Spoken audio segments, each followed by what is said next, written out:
আচ্ছা, কার জন্য এত কিছু করছেন আপনি? শহরের এক বড় ব্যবসায়ী ১০০ কোটি টাকার সম্পদ রেখে হঠাৎ ইন্তেকাল করলেন। তিনি সারা জীবন পরিশ্রম করে এই সাম্রাজ্য গড়ে তুলেছিলেন। তার ইন্তেকালের কিছুদিন পরে তার স্ত্রী বাড়ির কেয়ারটেকারকে বিয়ে করে ফেললেন। সেই কেয়ারটেকার এখন সেই বিশাল বাড়ি আর অঢেল সম্পদের মালিক। একদিন সে আয়নার সামনে দাঁড়িয়ে অবাক হয়ে ভাবল, কি অদ্ভুত এই জীবন! আমি সারা জীবন যে মালিকের সেবা করেছি, যার জন্য খেটেছি, আজ মনে হচ্ছে আসলে তিনিই সারা জীবন আমার জন্য খেটে গেছেন। তার সব পরিশ্রমের ফল তো আমিই ভোগ করছি। এই গল্পটা শুধু ব্যবসায়ী বা তার কেয়ারটেকারের নয়, একটু গভীরভাবে ভাবলে মনে হবে এটা হয়তো আপনার আমার জীবনেরই প্রতিচ্ছবি। আমরা সবাই যেন এক অন্তহীন দৌড় প্রতিযোগিতায় অংশ নিয়েছি। আরও টাকা, আরও বড় বাড়ি, আরও দামি গাড়ি, এই চাওয়াগুলোর কোনো শেষ নেই। এই চাওয়াগুলো পূরণ করতে গিয়ে আমরা নিজেদের জীবনকে উপভোগ করতেই ভুলে যাই। একবার শান্ত হয়ে নিজের কথাই ভাবুন। আপনার আলমারিতে যতগুলো পোশাক আছে তার সবগুলো কি আপনি পরেন? সত্যি বলতে আমরা হয়তো মাত্র 10 কিংবা 20% পোশাকই নিয়মিত পরি, বাকিগুলো শুধু আলমারিতে জায়গা দখল করে আছে। আপনার বিশাল ফ্ল্যাট বা বাড়ির কতটুকু জায়গায় আপনি থাকেন? 1টি বা 2টি শোবার ঘর, বসার ঘর আর বারান্দা। এর বাইরের বাকিটা তো প্রায় অব্যবহৃতই পড়ে থাকে। তবুও আমাদের আরও বড় বাড়ির স্বপ্ন দেখতে ভালো লাগে। সকাল থেকে রাত পর্যন্ত আমরা কিসের পিছনে ছুটছি?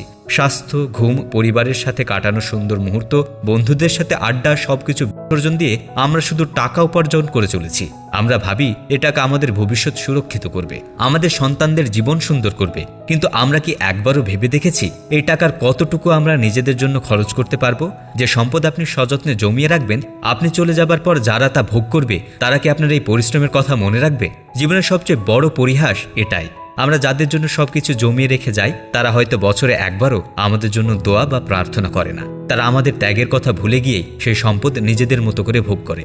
এমনও হতে পারে আমাদের নামটাও একসময় তাদের স্মৃতি থেকেই মুছে যায়। তাহলে কার জন্য এই অবিরাম ছুটে চলা? এর মানে এই নয় যে আমাদের কাজ করা বা অর্থ উপার্জন করা উচিত নয়, অবশ্যই উচিত। কিন্তু জীবনের ভারসাম্য রক্ষা করা তার চেয়েও বেশি জরুরি। যে জীবনটা আমরা পেয়েছি তা উপভোগ করা আমাদের প্রধান দায়িত্ব।